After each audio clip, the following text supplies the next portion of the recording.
কিমান যে প্ৰতিশ্ৰুতি আছিলে আমাৰ এই প্ৰেমৰ সম্পৰ্কটোত।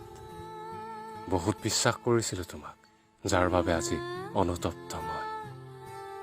তুমি দিয়া প্ৰতিশ্ৰুতিবোৰলৈ আজি বৰকে মনত পৰিছে। তোমাক মই কেতিয়াও পাহৰি যাব নোৱাৰোঁ। তোমাৰ অবিহনে মই জীয়াই থাকিব নোৱাৰোঁ।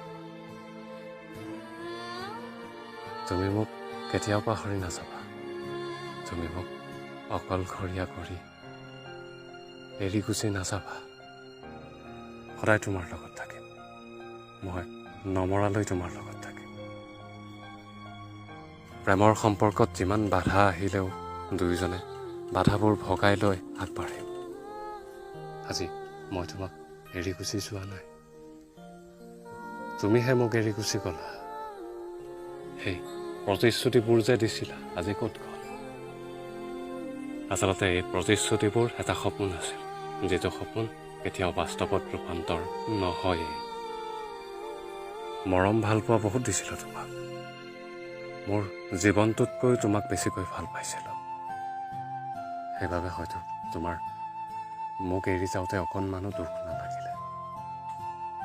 তোমাক লৈ বহুত সপোন দেখিছিলোঁ। তুমি মই এদিন জানা ঘৰ সাজিমে, তাতে জোন থাকিব, তাতে তৰা থাকিব, তাতে মৰমতে আমাৰ মইনাই উমলি থাকিব। সেই সপোনবোৰ যেন এতিয়া সপোন হৈয়ে ৰ'ল। শেষত এটা কথা, মিছা প্ৰতিশ্ৰুতি কেতিয়াও কাকো নিদিব।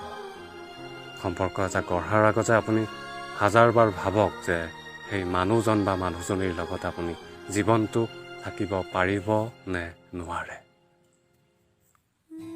মিছা সপোনবোৰ দেখুৱাই মিছা প্ৰতিশ্ৰুতিবোৰ দি মানুহৰ জীৱনটো কেতিয়াও ধ্বংস নকৰিব।